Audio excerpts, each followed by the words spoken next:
Hallam found his way in the dark down to the front of the grounds and took up position surveying the windows of the hall through the pillars of the stone palisade that divided the two lawns. He was hoping for a glimpse of Verity, but the windows of the master bedroom were firmly shuttered, and she did not appear in any room which had its lights on. What was his next step? What was holding him back? And duty aside, what was stopping him from thoroughly inspecting his own desires? His new and overriding principle had been to act, which he believed could offer a radical solution to all his problems, and yet he wasn't even sure what those problems were. Hallam found himself swinging between moments of pure operational clarity and profound personal confusion. One more test of his conviction, he thought, one more dress rehearsal. He resolved to be ruthless with himself. Which tree was best placed to send the clearest possible message to the faux master bedroom? Hallam stood up and moved over to the base of the southwest traverse. The wind rushed through the upper canopy, and he heard the gentle creak of one of its boughs. He reached out a hand and touched the trunk. It was 3 a.m. when Hallam slipped the key in the padlock that secured the stable doors. Late enough, he supposed, for Carl to have gone home. The key turned smoothly, and Hallam was careful to lift the floor bolt fully, so it did not drag along the wide semicircular groove in the cobbles. He stepped inside and savored that smell again, the oil of grass cuttings that settled dust.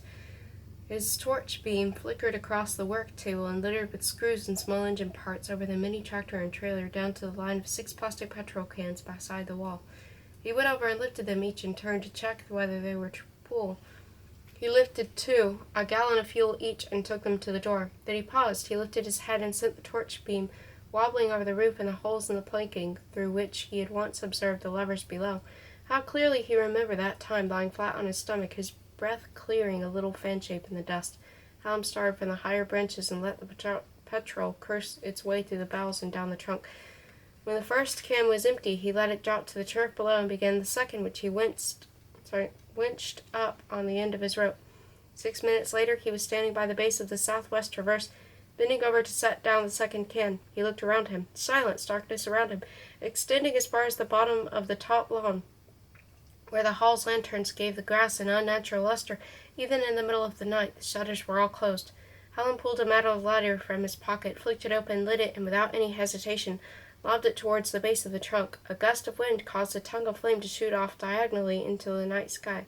The foliage crackled and spat. He turned and walked calmly away through the small gate and into the cemetery as the heat and greedy roar scorched his ears. With that noise he felt his life swing irreversibly toward its fate.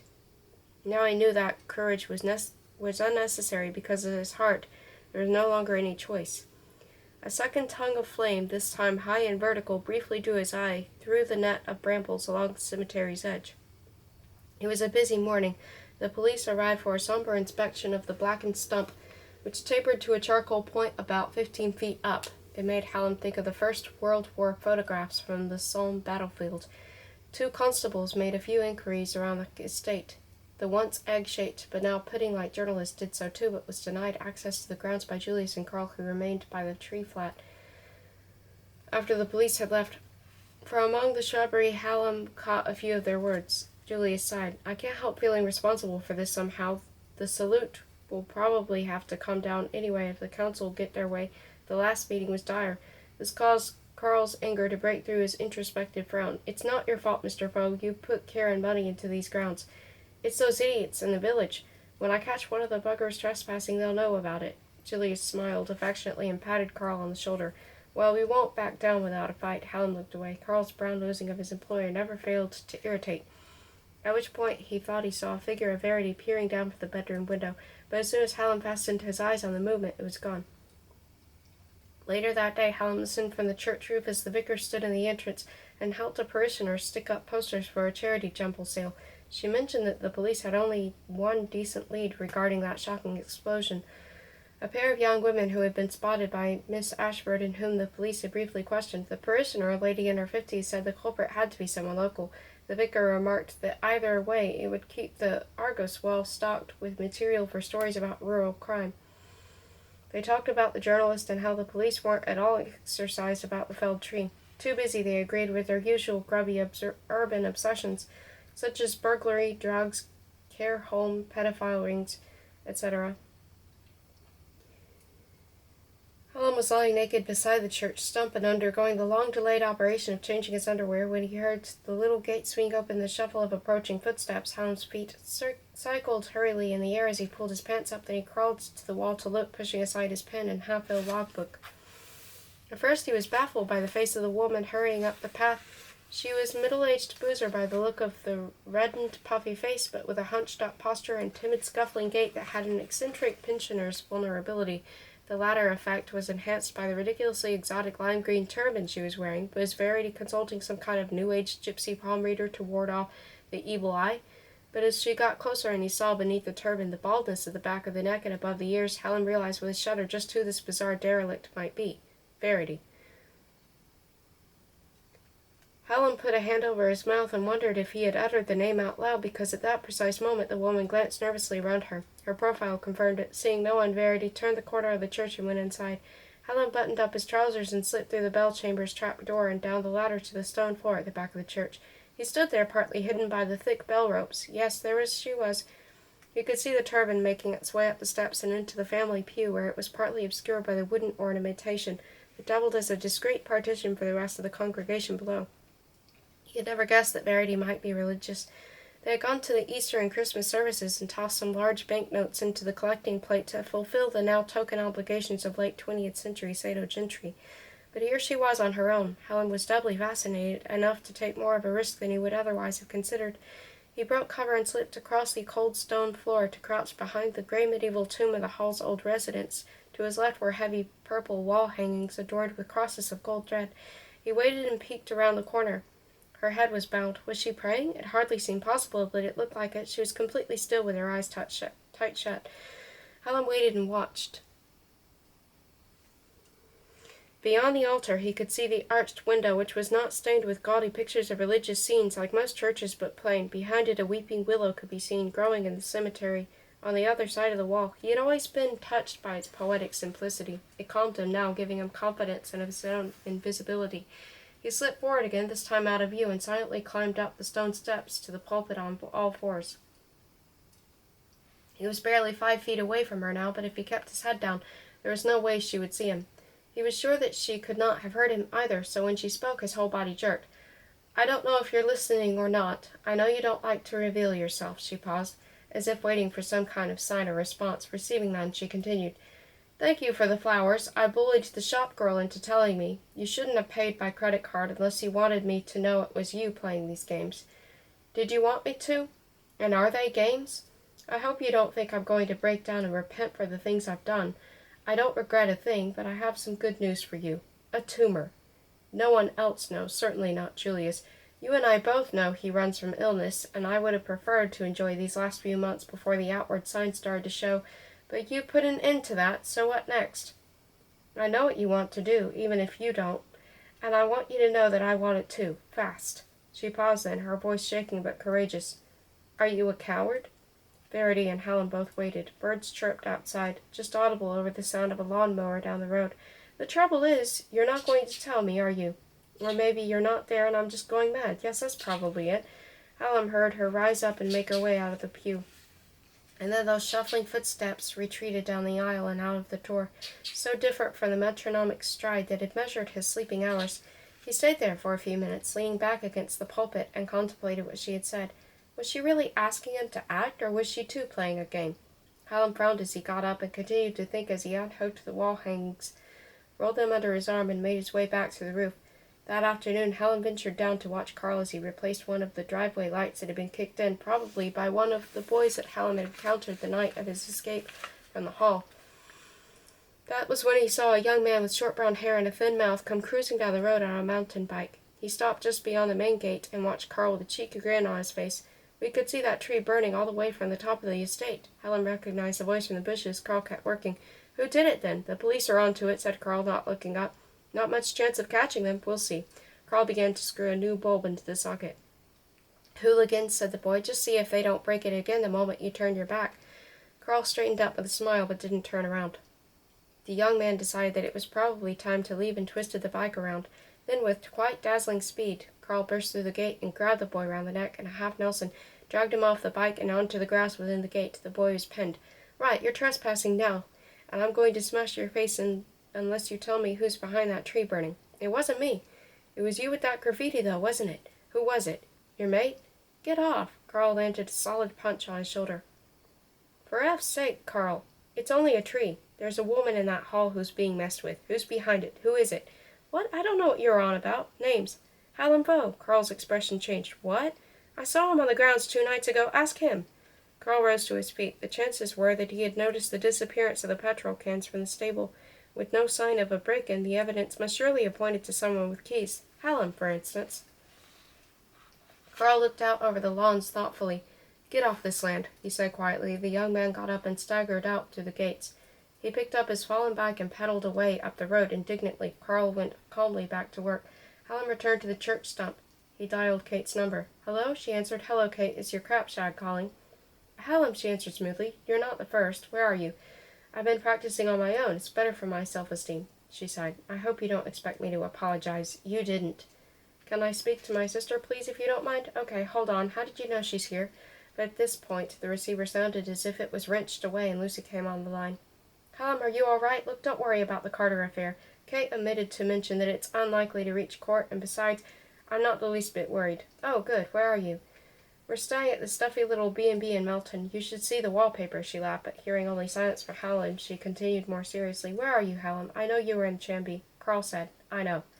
Lucy began to shout. How dare you take those pictures of me? What are you, some kind of pervert? Technically, yes, but the point is I'm misunderstood. There was a pause here, a hand over the receiver. Hallam guessed and Kate was telling Lucy not to scare him off. Her tone became more conciliatory. I mean, why? You don't need to peep. Not anymore, maybe. What are you planning to do? Lucy, I honestly don't know. Is this to do with what we talked about? Are you still angry with them? Please don't do anything stupid. I wasn't intending to, he replied to Mike proudly. But I want to see you and Kate. Where did you say you were? We're in Melton, but don't worry, we can pick you up. Where are you, Chambee? No, you can't come here. The locals will pounce on you. The police think you're involved. In what? I'll tell you later. Let's meet tonight somewhere in Melton. Suggest somewhere. Okay, if it's not too far. The Greased Pig. It's a pub in the center. 9 o'clock? See you then. With Kate, okay? Hallam? Yes. Will you turn up? Why else would I have phoned? I need your help. Okay, bye. Hallam put down the mobile, lay back, and waited for evening to come. As the day closed, he registered the sound of crows from the copse, the dead elms opposite the pub, the drone of a car from over the hill, and the steady chug of a diesel generator from farm buildings beyond the cemetery. He saw the sun go down over the fields in the west and noted how the gray clouds pinkened around their edges along the sky. Like scabs, he concluded despondently before turning his attention back to his filthy fingernails. A chilly wind fluttered over his arms and scalp. It suggested to him that summer was giving way, even though it was only mid-August, the 11th of August, in fact. He pulled the church wall hanging over them. Now he was openly acknowledged to himself. It must surely be the execution of his stepmother after all. What else could have been building up to over the last few days? He reassured himself that this was not going to be just another brutal act of murder. He was working as the agent of a greater power, not of religion exactly, but of natural justice. Yes, he liked that. The concept of natural justice was reassuringly vague, and brought the right smack of moral authority to his vendetta. He knew that he was not well cast as a tragic hero, but he had to acknowledge that revenge was a more compelling raison d'etre than charity fundraising. But how could he know that he would go ahead with the execution for the right reasons when his head was muddled by myriad personal animosities? Were these reasons in themselves enough to spur to ensure that he actually went through with it? And if he failed in his duty, how could he ever escape the knowledge that he had failed the memory of the dead parent in whose name he was pursuing his mission? If he did not act, then what would happen to him? Where would he go? He already felt like a ghost. He had begun to take a melancholy pleasure in haunting this landscape of his past. The longer he stayed here, the worse it would become. The voyeuristic half-life was, after all, his addiction. He had come here to shake it off for good, but if he wasn't careful, he would end up falling back into it again more hopelessly than before. Hallam attempted to pull himself together. He should go down and scout the grounds in advance. He should clarify his plan, which was to fake an assault on the satellite mast, and thereby create a diversion that would draw Carl up there and hopefully also lure Julius out of the hall, leaving Verity alone. He believed he meant to kill her. He felt the potential within himself, sometimes as a bass drum in his chest, sometimes as a tremolo in his throat, and he was amazed. He was moving beyond fear to helplessness, a feeling compounded by a seeing indifference to the consequences of murder. It was not courage. He simply did not believe that arrest and trial in prison would happen to him, His imagination stopped after Verity's killing because it would be the end of his story as well as of hers. He could only assume that if he managed to go through with their extinction, then he could manage his own too. Hallam scratched his greasy hair furiously in a physical effort to expel these gloomy ponderings. Sentence had already been passed. The thinking was over. He gnawed at the shank of a fingernail. But he had to answer his doubts. Wasn't revenge what his mother would have wanted? Wasn't she the victim after all? And if his mother would not have wanted it, just suppose, and if she wasn't technically the direct victim of Verity, this was true, was that enough to win Verity a reprieve? And what if his mother was making it up? Mother. This was not a word he was in the habit of uttering, even to himself, even mentally. He was too strong, too sacred. Now suddenly he appeared to be capable of rationally considering her hypothetical feelings, even if she was not dead. As if she was not dead. He should judge her by her actions, which in her case involved a desperate act of violence. It was a parental example that he was determined to follow. But how could he kill Verity? It was not in him. It was no good. At this point of deepest despair, Hallam heard a car pull up beside the church gate, followed by the approaching footsteps of perhaps 4 people. They were chatting merrily among themselves about a wedding they were going to, about the music they had in mind. They unlocked the church door and went inside. They had keys. Hallam was sure the vicar wasn't there, so it couldn't be an evening service. The church was only used 1 out of every 3 Sundays. Hallam's concerns mounted when all 4 of them gathered in the apse directly below him. And then he realized. Campanologists. The cheerful whittering came to a halt, and he heard the first creak of ropes being pulled just a few feet beneath him. The line of old bells shifted, and then it came, the first appalling strike, and then another, and soon the bells were tumbling left and right, emitting peal after enormous peal. Hallam threw all his kit down the grass below. He jammed the heels of his palms against his ears, but it made little difference. He couldn't think. It was unacceptable. It was unassailable. It was downright medieval, and the celebratory racket drove Hallam off God's roof and down onwards, with an irony that did not escape even his vibrating mind, towards a reckoning he might otherwise have missed.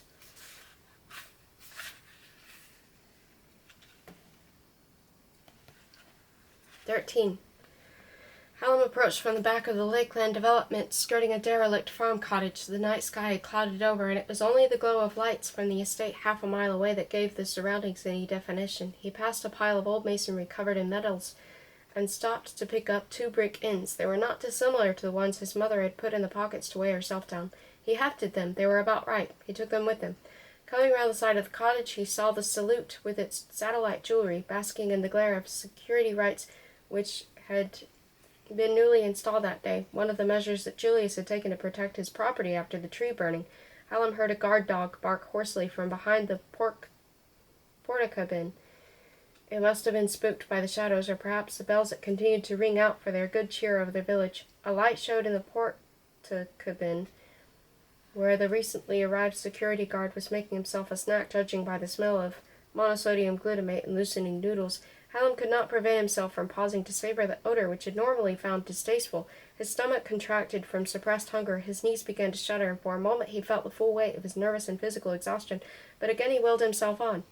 This was just the moment when discipline was required, and to prove it to himself he took an extra cautious roundabout route back through the fields. Minimize the risks you can control, he told himself, until the job is done. The bells fell silent as he passed along a drainage ditch. An auspicious sign, perhaps? He nimbly hopped over the barbed wire fence that divided a field of barley from a corpse, and then he froze. Through the trunks of the trees, silver-sided from the security lights on the right, there seemed first to be nothing wrong. Everything was utterly still, which combined with the angled artificial light to give the impression of a film set.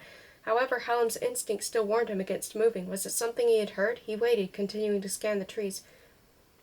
He did this for so long that he began to see shapes emerging from previously innocuous shadows. That bolus on the far trunk started to resemble a protruding head, the stump to his right partly obscured by a second tree. Was it the crouching figure of another observer? Something kept him nailed to the spot with an insistence that did not seem to him the product of his imagination alone. Then he heard it, the short crackle of a walkie-talkie to his left, unfeasibly close, with exquisite clair. Hallam turned his head to look. A figure rose up out of nowhere. It seemed heavily camouflaged, clad in branches and leaves caked in mud. It raised an arm to its head. Hallam considered whether to run. "Luke, wake up, Luke!" It was Carl. The gardener cursed softly under his breath, waiting for a response. He had obviously lost none of his camouflage skills, learnt during his weekends with the territorial army as a teenager. Carl had taught 11-year-old Hallam some of the tricks after work, and Hallam remembered how even this informal introduction to the art of not being seen had gripped his imagination. Carl rolled his eyes, and Hallam was close enough to see the moist whites of them in the blacked-up face, but Carl had not detected him. Luck and many years of practice were on Hallam's side. Eventually, response came through in the walkie-talkie. Luke, I'm eating." Carl adopted the chummy, egalitarian tone of a professional trying to raise the game of his amateur colleague. "It's dead up here in Sector 3. How's it with you?" There was a grunt, a scrape, and then a crackle as the security guard presumably set aside his meal and tabloid to peer through the porta-cabin window. "It's going cold. I'm coming back now. See you in 5 minutes, okay?" Carl waited for a response but didn't get one. He put the radio back in his camo trousers and picked up the baseball bat that was lying handily by and slipped away, panning left and right as he went, but thankfully not behind. Hallam counted 1 minute and began cautiously to follow. It was the safest way. He returned to the bushes in the cemetery where he had stashed his rucksack. He took out the badger pelt and fitted it onto his head. He partially unfolded the purple wall hangings and wrapped the brick ends in them, then put the package under his arm and made his way towards the back of the hall. He saw his father through the French windows of his office working on his computer. Hallam reached the Wellingtonia and looked out from the shadows towards the pebbled car park where Julius's Jaguar was. He would have to be quick. He took from his pocket the spare keys that he had stolen earlier from Julius's bedroom. Dropping his package at the base of the tree, Hallam took a deep breath and ran towards the car. The crunching of his strides seemed hugely amplified. He pressed the button on the electric keyring, and the car doors unlocked. He jumped in behind the wheel, clipped on the seatbelt, and stuck in the key. The big engine revved loudly. Hallam rammed the gear lever into reverse, let off the handbrake, and lurched backwards. He put the vehicle into drive and powered towards the stables, the car's big back end swinging into loose pebbles. He glimpsed from the corner of his eye the back door open and Julius standing in the light. Julius ran forward a couple of steps and stopped, turned, and screamed, "Stay there! Lock the door! Don't come out!" Severity was definitely in, and alone, Hallam concluded as the car's sleek right flank clipped a stray wheelbarrow and sent it pirouetting across the concrete. He splintered a wooden gatepost and barely made the corner round the side of the stables, but then he was on target and pressed his foot down solidly on the accelerator. The shiny bunched bonnet directed at the mast. His hands at 10 to 2 as prescribed by the highway code. The cabin flashed by on his right, and the car bounced violently over the rough ground and plowed into the base of the mast. The impact threw Hallam forward and then back, face pressed deep into the maternal bosom of the airbag. Even over the scream of the engine, stuck on full throttle, he could hear the creak of the bending metal as the mast toppled to the ground at about 40 degrees to the car. Dazed but uninjured, Hallam unclipped his seatbelt. The driver's door was stuck, so he squeezed past the headrests, fell into the back seat, and from there scrambled out the dried mud of the site. Some broken quills of bracken still grew there among the bricky cigarette butts, but what remained of the vast pillows of wild grasses that had once strayed there. Hallam managed to stagger away into the darkness before Julius came panting up through the stable's passageway under resistance from his Panatella lungs. Hallam saw the horror in his father's face as he witnessed the crumpled embrace of the vehicle and toppled edifice. The Jaguar's engine was howling at an unsustainable rev count, and Hallam knew it would cut straight to Julius's heart. He would have to turn it off, and this would buy more valuable seconds. Or maybe Julius thought the driver was caught in the wreck, injured, and that he would have a chance to beat him up before the emergency services arrived. Hallam was right. Julius bent over, seeming to whisper negotiations with his outraged lungs, and then jogged to the aid of the car in distress. Hallam went in opposite direction, sprinting at a delirious level of adrenaline that lightened his limbs and seemed to fix his face in a rictus or a grin. He reached the Wellingtonia, wrapped himself toga-like in the thick fabric of the wall hangings. They would serve as protection from the shards, and picked up the brick ends. With one weight in each hand, the badger pelt weighed wig-like on his head.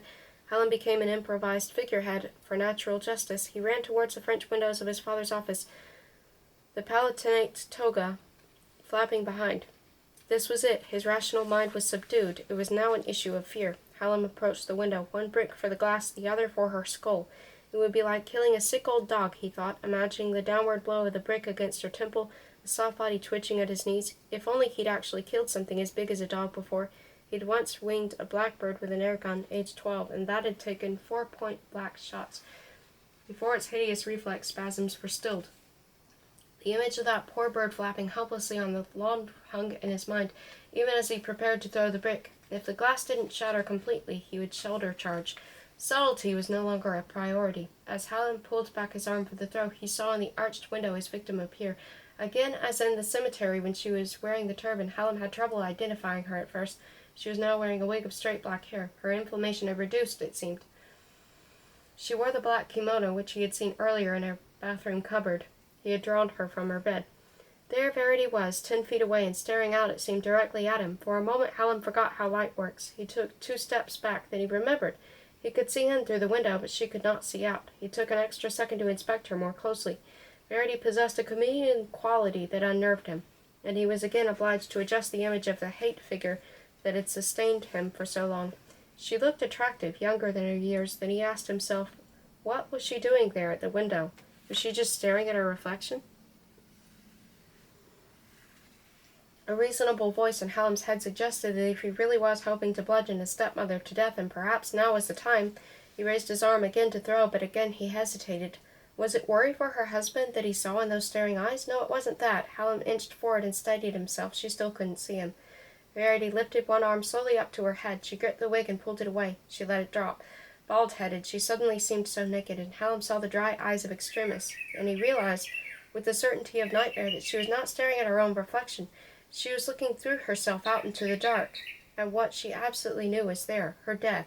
Yes, she knew he was there, just as she knew during those meetings with his father in the stables all those years ago, when the same dry eyes had stared up at the roof, just as she knew he was there in the church when she prayed out loud and coaxed him towards their mutual destruction. How she knew him, how she controlled him even now in her new role as a willing sacrifice. Hallam chose her left breast for his aim, just as the tip of the embroidered dragon's tongue. He could feel her eyes on him. It was then that his throwing arm ceased to shake, and Hallam was filled with pity for his subject. Only now did he believe she really was ill. He realized that he did not want to kill this woman, but the reasons only began to articulate themselves after the decision had been made, and he had dropped the brick on the ground. He would not give her what she wanted, not only for pity, but because she was an irrelevance. Hallam turned away from her and walked a few steps up towards the stables. He could see a figure growing in the mouth of the passageway, backlit by the security lights. It was his father. The curve of the shoulders and the shambling gait were unmistakable, but the silhouette soon merged with the darkness again. Hallam waited. 24 seconds later, Julius came close enough to see. When he caught sight of Hallam standing there, wrapped in his religious wall-hanging and badger-clad, he did not seem surprised. "I'm going to call the fire brigade," said Julius in a weary, practical voice. Someone joy-rode the car into the mast. Hallam realized that Julius, not unreasonably, had taken him for Carl in the dark. His eyes had not adjusted yet, obviously, but when Hallam did not reply, Julius paused on his way to the back door. "Where were you, Carl? And that bloody security guard. What are we paying him for? Is he down the front?" "I managed to evade them," said Hallam quietly. "Who is that?" Julius began to walk towards Hallam, peering at him in the darkness. Hallam groped in his trouser pocket, pulled out the torch, and lit it under his chin. There was the clatter of a chair from the arched window, and Hallam's attention was fixed elsewhere. He turned off the torch. Julius stopped and put his hands in his pockets, as if groping for some change. "Oh," he said, "it's you." "Hello, Father." Julius did something more difficult than keep calm. Considering the circumstances, he showed irritation. "I can't believe you trashed my car again." Hallam was overcome by untethered hilarity. Tears pricked his eyes. He picked up the brick end and flung it, striking Julius a glancing blow on the shoulder. "Ow," said Julius, rubbing his arm. Hallam's voice was hoarse with accusation. "You made me ruin my life." Julius frowned, looked up into the night sky. "Why is it always the parents' fault? I used to think the same thing too, of course, but to be honest, you never paid me much attention anyway, and you were always a little odd." Tears were now streaming down Hallam's face, snot blocking his nose. Julius looked at him and smiled. "You haven't done that badly. Last time I checked, you had a steady job, a flat. I rather admired you skipping university. You can lie convincingly, and it's a valuable asset in life." The wind was taken out of Hallam by the paternal compliment. He did not know how to handle it. "You were supposed to be my father," he said, trying to stick to the pertinent issue. "You were supposed to be her husband." Hallam gestured up towards the Lakeland development to indicate who he meant by her. "You're not supposed to be Glybe." Julius rubbed his cheek. "I think you're being a bit harsh on me there, Hallam. Your mother and I were very happy for years, and as for you, what about those hours I spent putting up with those tree houses? You loved them. In fact, I seem to remember, Dad, you self-deluding lunatic, she committed suicide. She drowned herself in your lake. What does that tell you?" "It tells me she was clinically depressed." You were effing Verity." Julius was suddenly very angry. He took a step forwards. "I saw you in the stables with her," said Hallam, "from the loft above. Don't deny it." Julius paused and frowned. "Anne didn't know. You were talking about a divorce anyway. You don't know a fraction of what it was like. She told me in the letter that she knew. She told me that Verity was doing to her, driving her to it. Oh, yes, and what else did she tell you? That we were all ganging up on her, switching her pills, turning on the gas. How she was constantly making up accusations. She had some quite extraordinary things about you, for that matter." Hallam looked more closely at his father's face. All he could read was exasperation. "She was ill, Hallam, and she killed herself. Accept it. The past never makes sense if you look too hard. But if you have to do it, pick an explanation that helps, not one that drives you mad." Hallam stalled. How could he know that this was not good advice? Maybe Julius was right. Maybe nothing did make sense. He felt desolate and desperate. The white driveway lights flickered on. Both Hallam and Julius turned. Perhaps they had been activated by Verity inside the hall. They saw a face, faintly skull-like in the underglow of the white shining lamp. A face that seemed to Hallam to combine the features of both Lucy and his mother. "What are you doing here, Hallam?" asked Lucy's voice. He was looking for this. He was looking for her, whichever she was. Hallam cried out, "Why did you leave me? I had to get away from myself." "What about me? You came second. But suicide, it was selfish. Have some effing respect," she snapped. Then she imitated Hallam's voice. "What about me? You promised you'd be there for me, always." "It was truly felt, Hallam, but it never comes true. You have to look after yourself." "But she was my mother." He was despairing, not expecting an answer. "Yes, she was, the best mother she could be, for as long as she was able." Lucy then walked towards them, and in Hallam's eyes she looked more herself again, freed from those transfiguring driveway lights. Carl came out of the shadows close behind her. His unease was evident, even behind his mask of boot polish. The now sweaty security guard arrived at the rear, tugging harshly at the dog leash. Lucy's voice acquired a cheerful tone as she looked at Hallam close up. She did not seem surprised by his garb. "Shouldn't you be in Melton? Kate's going to be furious sitting in that pub on her own. I knew you wouldn't turn up." She took the second brick out of Hallam's limp hand and glanced over the window to where Verity was now hunched, wig back on her head, but slightly askew, hands cupped against the window in an attempt to see through it. Lucy sighed and let the brick drop. Verity straightened up and hurried out of sight, adjusting her wig as she went. The Faux family waited in silence until she timidly put her head out.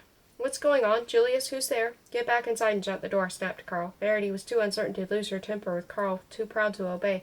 Carl softened his tone and shepherded her back inside. "Really, Miss Moe, it's okay. Just wait inside until your husband will join you in a minute, and please don't call the police." "Who's out there?" "Just some locals. Nothing to worry about. Your wig's crooked," he added discreetly, which persuaded her to turn around and hurry back in. The door shut. Carl turned back to his employer's daughter, and his former friend. "Right, Mr. Foe," he said. "I know you're my employer, and I've always taken that to mean you could expect my loyalty in most things, and you still can. Only I want to get a couple of things straight. These are my terms. You can call them blackmail if you like, I don't care. There's nothing to be done for the back, but I want a proper budget for the upkeep and the rest of the grounds, with cash flow and financial planning. I want plantings of deciduous trees, proper ones, oaks, horse chestnuts, beeches, and I don't care how bloody long they take to grow. And I want some new equipment. That tractor's about effed. I want cooperation on that plan for the herbaceous border. And another thing, the gazebo plan of hers, forget it. Otherwise the cops arrive, and I'm telling them the lot, and so far that includes vandalism of property, the destruction of protected trees, attempted murder, and I can always leak your latest plans to the paper, Mr. Foe, if you force me." "Well, what do you say? Have I missed anything?" There was an incredulous silence, broken only by the distant throb of approaching sirens. Hallam inspected the rip in the knee of his trousers. Lucy shifted her feet on the pebbles. Julius brushed himself down and took a bent cigar out of his pocket, which he straightened and lit. "What you say sounds reasonable, Carl," he said. "You, Hallam, you're just like your father, except he's got his stupid underground village, and you went the opposite direction, up into those tree houses. You're both so bloody self-obsessed," and Carl paused. "Peculiar." "Right, Carl," said Julius, whose briskness indicated that he had received sufficient lecturing for the evening. "You can go home now. Thanks for everything. We'll talk tomorrow." "Right," said Carl, composing himself again. "Good night." He walked away, straight-backed. The security guard and the dog lingered. "Go on, sod off," said Julius, and they went too. Julius went in to check on his wife. Lucy and Hallam stood silently together for a moment. Then he turned to her, softened by the shadows of her face, seemed more like their mother's than ever. He looked at his sister with gratitude, at those beautiful inherited features and the good things they reminded him of, and whenever he wished to recall his mother's love in the future, he knew he would come back to this eternal half-second on the pebbled car park of Janby Hall. with the sirens curling up the drive, and his mother was absent but so obviously there.